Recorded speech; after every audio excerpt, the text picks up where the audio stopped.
This is Small Business Big World, our weekly podcast prepared by the team at Paper Trails. Owning and running a small business is hard. Each week, we'll dive into the challenges, headaches, trends, fun, and excitement of running a small business. After all, small businesses are the heartbeat of America, and our team is here to keep them beating.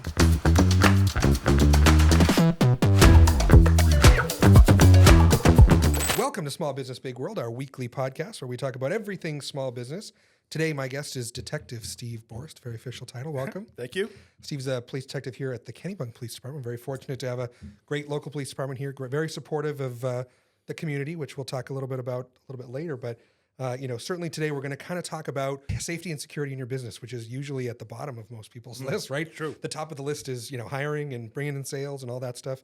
And even for me, right, you've had to teach me a few things, which is good. So I think it'll be a really fun conversation. But before we get going, don't forget, we are everywhere that you download your podcast. So Spotify, Facebook, Instagram, you name it, we're there. Apple Podcasts, you go find us. We're out there at Small Business Big World.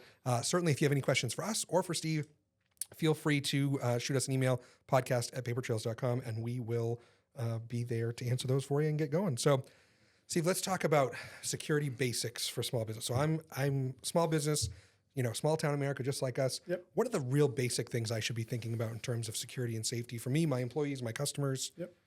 Think of it like this. Structurally, your business, your brick and mortar, simple. Locks, lights, cameras.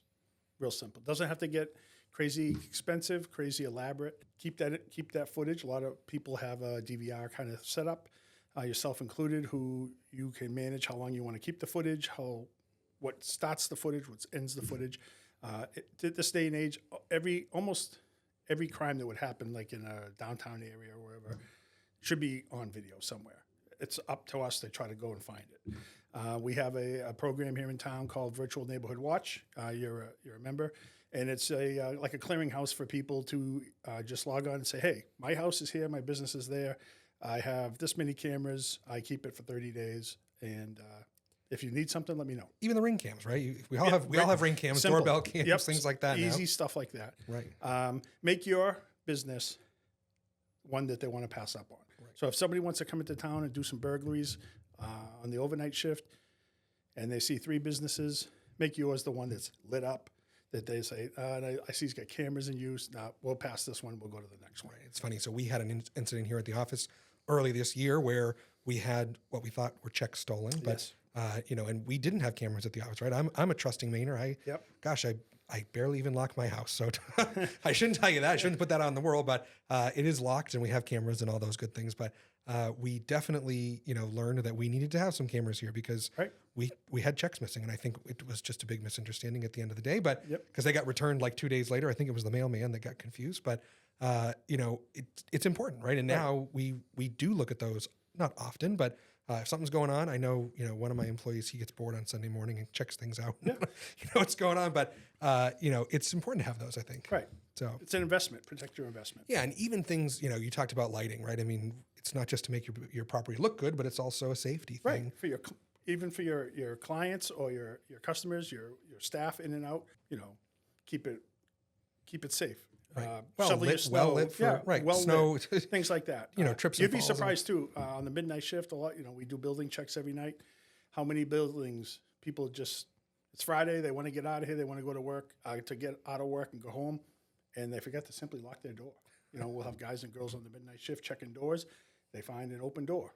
Right. So just protect your investment. Absolutely. So I'm probably guilty of that too because I've come in on Saturday morning when after the crew's been here and the door's unlocked. Right. So I didn't get a call from you guys, but so certainly that kind of brings through another piece, right? Registering your business, right? So we just learned our business isn't even registered with you guys, right? We have a site file that every business in town can go into. It's free. And it's just the business, the address, the phone numbers, the contact information for people during the day, after hours, who the alarm company is, things like that. Right. And it's just a quick pointer system for us to say, hey, here at Paper Trails, we should know it's Chris, it's at this phone number, Right. And if something does happen, then we can call. Yeah, absolutely. Right. And that's just another thing. If you see something in the middle of the night, pick up the phone. You're going to call me, right? Rather than, trying to figure it out. So that's the basics. And, certainly I think we all need to go back to basics in our business, which is important. So thank you for that. So let's talk about planning for the worst, right? We don't ever want to think about those worst case scenarios. Right. But there are emergency situations that happen in every business, even an office business, right? Yep. It's not always, everyone thinks of safety in manufacturing and construction, but maybe not in your retail or restaurant or Could be or other workplace, right? any scenario. Think about disgruntled customer or former employee or spouse of an employee. Right. No, there's no business or location that's immune. Sure. I mean, we've seen incidents happen in schools, churches, businesses, public events. So I think how do you, if that was to happen in your setting, what are the steps that you could take to help minimize it? We talked about the 3 basics already: lighting, locks, cameras. Another thing, there's a couple businesses in town that utilize a panic button. It's a function off their particular security system that they employ. If there's an issue with a customer, they hit almost like a silent alarm at a bank, sends a signal to dispatch, and we're on the way. That's awesome. So what other planning though? So should businesses be doing, Right. emergency planning? we even do it at the police department for I think we call it a fire alarm drill, that if something happened in the police department, we all had to get out. Where would you go? You want to keep track of how many people you have on at a particular time. If you had to get everybody out of paper trails right now, you should have a place to go, and who's going to keep track of who's there and who's not there and who's still back up inside. Right. Simple security things like an evacuation plan, like a phone tree. If something happened here and you were having let's just say, in a half an hour, you're going to have a client come in. Well, something's happening here. You don't want the client to walk into it. Right. So-and-so needs to call them and Look at calendars, things like yeah, that. right. Things like that. Just try to think big picture. Right. You want to minimize the things we don't want to ever worry about. Right. Yeah. I mean, we're lucky, but it can happen. Well, we think about in terms of our business continuity of the internet goes out, right? My whole world's shut down if the That's internet right. goes That's out, true. right? Even in retail stores, you lose the internet, you lose your credit cards, you lose those kind of things. And I think that's important. But even if you think from a safety perspective, God forbid, there's a fire or an active shooter or a disgruntled employee or any of those things, right? Yep. Thinking ahead, how do you handle that? Right. There's places that will do site assessments. How many doors do you have? How many windows do you have? Egress, parking, employees. We do it once a year at the police department. We have an employee list, and it's your name, your phone number, your next of kin, who to call in an emergency, your children's name. If you have kids, that, let's say you had an employee and something horrific happened, and they had to, you had to notify them, hey, we got to get the kids out of school. Little things like that. It's about information. That's always, that planning is really good. And, one of the things that I don't think people think about in terms of planning is how do you deal with the human element of that, right? We see the TikToks every day of the people screaming at service employees and things like that, or disgruntled employees, having to deal with those kind of things. Someone comes in your business and said, oh, if you do that, I'm going to call the cops, right? How do you guys handle that? How do you diffuse that? How can you prepare for that? Yeah, I mean, it's anything. It's any service-oriented part of life. You're going to have happy customers and not so happy customers. We will always go. If you call, we will always go. We're not going to say who's right and who's wrong. We're going to look at how the law works in this particular situation, and if somebody needs to go, someone's not, going to get a trespass warning or whatever. But we will always go and try to mediate those things. And if crimes were committed, then we'll get some input from the business owner and say, is this something that you want to sign off on and go to court for as a witness or a victim? And we'll take it from there. But we always try to mediate stuff before that. And I would say 9 times out of 10, those are truly just, misunderstandings Exactly. or people are, amped up and they just, their emotions get the best of them, Correct. right? Yep. It makes for great TikToks, right? For a lot of people, But right? it doesn't make for great business, unfortunately. No. So even thinking about how you prepare for those, and I know with some of our clients, particularly in the hospitality world, you think about taking care of your something happens, right? The burger's overcooked, the whatever. There are some written procedures you can do. How do you handle that, right? Right. Sometimes it's easy as just comping it or just saying, oh my gosh, I'm so sorry or whatever. Just don't let it get to the point, right? Right. Be a good human being and don't let it get to the point where it's an issue. Diffuse things and don't amp things up. And train your people on how to deal with That's those right. things too, right? Yep. Because the last thing you want to do is end up on TikTok. I'll That's give you that. not usually good PR. Right. I'll give you a quick example. Business in town, happened to be talking to them. Simple harassment by phone issue. An unhappy customer calls into their business, and I happened to hear a pretty horrific voicemail that was left and a live call that was left. They recorded that. And I got to tell you, the customer service rep did a fantastic job. And just said, I'm sorry, this call's going to end. Call back at another time when your emotions are in check. We'll be happy to help with you. help you then. So, Yeah, and that training is, customer services has evolved a lot, in the last decade probably, and particularly probably in the last 4 or 5 years. Yep. I think since COVID, things have been a little bit different. I know my business has changed sure. tremendously. And I think that, you got to think about that in terms of supporting your staff to prepare for those situations too. Yep, Right? because they're the front lines, right? Those Right. are the people that they're going to deal with. So Absolutely. So let's think about what are some of the most common day kind of business scams or issues.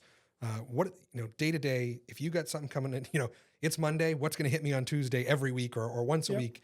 What are some of those things that you guys see a lot and we can help people think about and prepare for? great question. I would say, Monday morning, I would expect maybe a phone call or an email saying, hey, on Thursday or Friday, around payday, we learned that there was an employee that supposedly asked their direct deposit get rerouted to a different bank, and somebody in our HR office didn't think much of it, and they rerouted that, and come to find out it's fictitious or scammer. So we call those business email compromises. Think of it like this. Think about your own email address, and all you would have to do is change one character. The scammers will look at that. They'll exploit that. They'll send emails from that address. A lot of times they'll pirate your logo, your company logo or your brand, and say, this is employee X. I'm no longer doing business with Kennebunk Savings. I switched to Bangor Savings. Here's my account number. Please route my next paycheck on payday to go there. It's usually not a local bank though. Usually correct. Usually it's a pay card somewhere. right. It's going to go to a bank account, then get transferred to Green Dot or something like that. A little bit harder to track, but business email compromise probably number one. So we've seen in our business, we see that a lot, right? We're in the payroll business. We've unfortunately seen that happen to a lot of clients. We take a lot of precautions in-house and we educate our clients on that all the time. Please go to papertrails.com and look on the Safety and Security Center because we talk about this a lot. We've seen actually where a lot of clients and employees have had their real email compromised because, there's email compromise, password compromises across the internet, right? Easy. People use the same password, 123 password for everything, right? So guess what? The hackers, that may have been your eBay account that got hacked, but your Gmail account uses the same password and let's try it, see what happens, I right? read a funny article recently about, it was a statistic, I can't remember what the number was, 60% of the emails out there has their pet's name somewhere in it. Yeah. Not too hard to find what my pet's name Absolutely. is. I mean, You that's look on social Facebook, engineering. right? Yeah, it happens, right? Yep. And these guys are smart, and it doesn't usually take too long to dig down the rabbit hole and find that. So their actual email has been compromised, and they're sending an email from the legit Gmail account or business account because that organization, that individual isn't using multi-factor authentication. Yep. Right? The login should tell them, hey, somebody logged in as you here. Yeah. Every email, everything now, unfortunately, probably should have multi-factor authentication, whether it's a text code or an authenticator app or Face ID or something, right? Yep. We preach that hard, right? And my staff screams at me every day. It's a pain in the ass. We know it is, that text code every day. Yep. Every time you log into something or the authenticator. But really, nowadays, you have to have it because things are so crazy out there. What's the alternative? That you don't have it and you make it that much easier for the scammer. Right, and you lose the money. And I mean, it's not, honest to God, it's not, JP Morgan Chase getting targeted anymore. It's little old paper trails in Maine and our little old clients all over the place, right? It's not that, and unfortunately, that's who they're going after because we are the trusting Mainers, right? Right. I've said that already. Very safe up here. Right. And I think they know that. Yeah, and I think, gosh, the guys in New York, they don't care, or they have better controls in place, it's harder to get stuff out of them than it is out of the small businesses. Right, So, it's very true. So any other, common types of, scams or things that you see that, businesses need to be paying attention to? The phishing. Phishing is very popular where they'll just blast out emails and they're seeking information, insider information, so that could help them run a different scam. The big one is the payroll. We see that a lot. And the hard thing about those is there's really not a whole lot you guys can do about that. Yeah, not really. Right? I mean, and the other thing is the money just doesn't go from one place to another. So every hop, think of it, every hop is a new subpoena. Right. And you got to wait, right? That's not fast. Right. And they know this. Right. And so by the time, and nowadays with cryptocurrency, $10,000 comes out of small business A, and by the end of the day, it's changed into Bitcoin, it's changed into Ethereum, and it's gone. Yeah. Are there ways to trace and track those transactions? Yes, but as soon as they leave the country, that becomes a problem. Yeah, it's crazy. Great. I mean, it's really crazy that we have to think about that in this day and age. Right. But it's more and more prevalent. We're seeing it. Certainly you guys are seeing it, and I'm sure you feel like you're spinning your wheels a lot, or saying, "Hey, I'm sorry, I can't do anything about that." Right? And a lot of times too, it's not even. It's like we talked about earlier, is that the victim wasn't just a victim by chance. The victim did certain things at the direction of the scammer to make this a success for them. Absolutely. And, we talked a lot about this phishing and vishing, and vishing is the other, voice phishing, right? Right. Yep. That's another one so we train our staff every quarter, right? So we have a software called Know Before. We educate every quarter. Our team takes 15, 20 minutes worth of training on some sort of cybersecurity, information security, awesome. phishing, vishing, whatever. I have beat them upside the head 47 ways to Sunday so that they pay attention to these things. Not only do the training, we test them, right? So at some point throughout the quarter, they're going to get a phishing email, and they look good. The company does a good job, right? And they either, if they click on the link and they're like, wah, wah, wah, Yeah, you failed. You failed. Yep. We get them. Our IT department in town sends them. Yep. And now we've started using the vishing training. And that's been really good too, because, everyone thinks about, the emails, right? That's a faceless kind of thing. But once you pick up the phone and there's someone at the other end, now it's become personal. And they know certain things. Yeah. Right? They know little bits about your company, who your people are. They sound that real good. stuff not too hard to get, right? Right. If you went on company A's website and it said meet our staff, and you have all the staff profiles. Right. You say, hey, I was just talking to so-and-so. Could Right. you, Correct. It's not hard. And these guys are good. And so certainly preparing for that kind of stuff to protect yourself, your business, your customers. The other thing too, I think about, is I try to like narrow it down for people. If you're not expecting a check in the mail,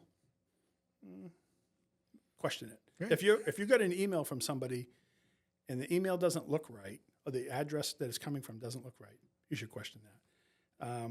If someone says, hey, I'm following up from a phone call we had last week, and you didn't have a phone call last week, you should question that. Right. So We've had, my family owns a restaurant. We've had people call and say, hey, we want to do a catering event for this many people. It's usually like a really good event. I want all this fancy stuff, and you're going to do this and we're going to do that. I really want to wire you a deposit, or I want to send you a deposit, right? Well, how often does that actually happen, right? The customer's like so excited to pay you a $5,000 deposit, So and how many wires do they really get? Right. How many wires do small businesses get, right? And by the way, if they ever tell you to go to your local Walgreens, CVS, Hannaford, and buy gift cards, don't do that. The red light should be going off, right? Yeah. And if they call and they want the code off the back, definitely stop it right there. Yeah, stop. Yes, it right there. these guys are certainly good, but you've got to protect yourself, in your business, in your life. And I know, in my previous world, I was a banker, and I know, I've heard the stories of, grandma comes in and says, oh, my grandson is in Taiwan and on vacation, and they got kidnapped, and I'm wiring them $10,000 to get unkidnapped, or they lost their plane tickets or whatever, right? And of course, grandma wants to help, little Johnny get home, right? And even those types of things, Oh, it happens all the time. Yeah. We had 4 last fall here, and probably we're thinking AI. When the scammers called, the voice that they generated on the other end of that phone call sounded so real that the woman gave a courier the money. Yeah. So that's a whole new thing, right? I mean, I'm not anywhere near versed enough on that, but what are you guys seeing? How are you guys seeing the AI stuff change how crimes happen, right? I think it's probably still a little new. Yeah, but it's still new. I think it maybe become more and more frequent with more success on the bad guy's end. Right. So just because you hear a familiar voice on the other end of the phone, you should maybe question, is it really? What would my or grandson... call your grandson's phone, right? Like, Correct. hey, the real number, right? If it comes from a weird number, Yep. right? Or the other thing, they spoof everything now. So Yeah, if someone says, hey, it looked just like my wife's, my grandson's phone number, and I answered it, and it sounded just like him on the other end, and he said there was going to be a guy coming to my house or my business, and I needed to give him cash or gold bars, or, I mean, that's never ending. The scammers. Yeah. Protect yourself and protect your business. Absolutely. Yeah, that AI stuff is kind of crazy and scary. Certainly, we're all still learning about that and trying to figure that out. So I'll be interested to see how that changes your role. Right. Yep. More difficult. So, one of the things that we're very fortunate about in our community is certainly you guys, our department here. You guys are really good at community policing, right? Yeah, we try. And education, just like this, right? It's huge. What can businesses do to take advantage of that kind of relationship, assuming that their police departments are just as good, right? Hopefully they all are, You right? just said, in my view, you just said the key word. the relationships. How did you know to reach out to me to do this podcast today? Because we have a relationship. Yeah. I know who you are as a business owner and as a resident in town, and you know who I am, and just use those relationships. We're here, when I think of community policing, right? Like, it's not like one thing that you do. It's a way you do it. It's the way you conduct business. And I look at us like a business, and we're providing service, customer service to witnesses, victims, residents, visitors, business owners, and that relationship. Hey, I want to know, how do I make my business a little bit better? I'm thinking of doing business with the ABC Lock Company. Have you ever had any problems with them? Call us and use us as a resource. We're always happy to, help you in any way we can. We've done talks at for small business, different small businesses in town, the Chamber of Commerce, the center, the elderly center down in Lower Village, high schools, colleges. So yeah, if you ever need any, those the worst we can do is say, geez, we can't fit it in right now, right? Yeah. But for the most part. But you guys are always out and about at community events. You're always, you're part of the community. You walk down Main Street in the summer and say hello to people and introduce yourselves and and how, I know the chief hosts coffee, I think once a quarter or something like that. And it's really, and when there is an issue, I mean, I never hesitate to reach out, but I know you guys, but there's always, a very friendly, there's never a negative connotation. No. And people say a lot of times, oh, I don't want to bother you. I say, you're not bothering us. I would rather take 10 phone calls from a business owner, a resident, or somebody and say, this may be nothing, but, and then not have them call and have it be something. And say, why didn't you call us when it happened, Right. Yeah. I mean, call us. That's what we're here for. Yeah. No, I think that's important. And certainly, again, it's building that relationship. I know you guys offer the VIPS program, the Volunteers in Police Services. Yep. That's what it is, which is a class you do it once a year or so, something like that. Yeah, we do a Citizens Police Academy. We get the bulk of our VIPs from that. Yeah. Yep. So through your Citizens Police Academy, you're teaching community members about what you do, how you do it, and what they can do to help the police department, right? Right. That's all really important, and certainly I know we're all busy in our lives, but and it's like eyes and ears, right? It's eyes and ears in the community. In town we have a West Kennebunk Neighborhood Watch, just a loose group of people who live in the same geographic area that kind of look out for each other. And if something doesn't seem right, not only do they put it on this Facebook page to talk about it, they know to call us or email me, and we'll get on it. And how has that changed your life, all these Facebook pages? I got to say, it can be good, it can be bad. I think the better relationship is, put the information out there, the truthful, accurate information, give that to the folks out there in social media, and try to waylay any of the false stuff that comes up. The imagination runs wild sometimes. Indeed it does. Yeah. I read those posts and I'm like, oh my goodness, these people need a hobby. Yeah. Yeah. No comment. You're not allowed to comment. I can comment. You can't comment. So good. So let's just go back. I think for me, one of the things that we talk about a lot on the podcast is these are things that we probably all should be doing as business owners, but we aren't because we get busy running our businesses and dealing with our employees and customers and making sales and dealing with all that stuff. But going back to basics, locks, lighting, cameras, just the basic stuff, right? And think about a plan, God forbid something bad happens, right?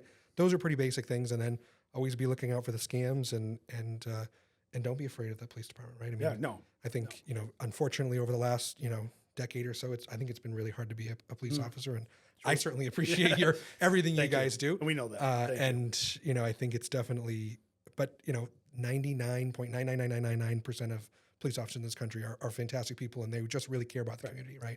And I think if you asked from coast to coast, north to south, if the bulk of us, why we got in this job is to help people, help residents, help business owners, help kids, adults, elderly. It's not we want to get out here and do anything bad. We want to just help people. Of course. And the media doesn't help and things like that. But we got to keep chugging forward. Well, good. We've had some really good topics today, so I really appreciate that. If folks want to get in touch with you, what's the best way to get in touch with you if they have questions? Easiest way is my email. It's sborst, BORST, @KennebunkMaine, all spelled out, .us. Perfect. And of course, Kennebunk Police Department's on Instagram and Facebook, and they're really good with a lot of that outreach and preparation. So check those guys out all over the place, right? They're out there just like we are. And that's a great segue to not forget to like, follow, rate, share, review. What else did I forget? Download. I don't know. Just do all those good things with the podcast, Small Business, Big World. And again, if you have questions for us, you can always reach out to us. We'll get them off to Steve or to any of our guests. Just podcast@papertrails.com. But We will be back next week for another very exciting episode. Thanks, everyone, for listening. Have a good day. Thanks for listening to this week's episode of A Small Business, Big World. This podcast is a production of Paper Trails. We are a payroll and HR company based in Kennebunk, Maine, and we serve small and mid-sized businesses across New England and the country. If you found this podcast helpful, don't forget to follow us at Paper Trails Payroll across all social media platforms, and check us out at papertrails.com for more information. As a reminder, the views, opinions, and thoughts expressed are the hosts and guests alone. The material presented in this podcast is for general information purposes only and should not be considered legal or financial advice. By inviting this guest to our podcast, Paper Trails does not imply endorsement of or opposition to any specific individual, organization, product, or service.